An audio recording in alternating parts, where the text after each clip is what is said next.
What if one day you wake up and you are the only man left on Earth? Imagine one day you wake up and realize something is not right. There's silence everywhere, no news sound, no other sounds. Why? Because all the men on Earth except you have been wiped out. We don't know the reason. Maybe it's a new virus, or some strange genetic experiment, but it doesn't matter. Important thing is that you are now the only living man on Earth.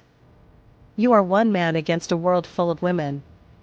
And your life from now on will not be normal at all because you are gold. You are the means of salvation for humanity, and you have a legendary status from now on. Without men, the world will definitely fall apart, and tasks such as transportation, mining work, and many other jobs will be destroyed, and it will probably take a few years for women to adapt to these conditions. But let's be honest, the first thing you'll think about is the queue of women. Maybe in your mind, you'll say what a cool life it will be, women lining up for me, holding lotteries, maybe even competing to get me. But there's no such thing because this scenario is not romantic, and it's like a black comedy.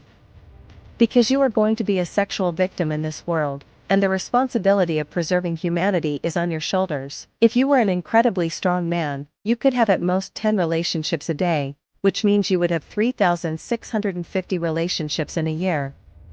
However, success in fertility is not always 100%, and if you're lucky, maybe 50% of your attempts will result in offspring.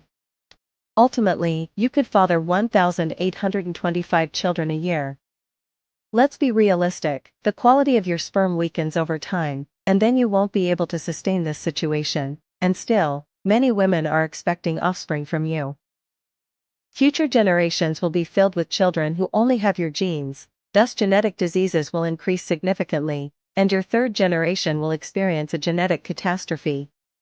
However, based on the experiments conducted on mice, I don't think you'll be needed anymore with the current advancement in science, and you will become a relic. So, friends, what are your thoughts? Discuss it in the comments and suggest the topic for the next episode.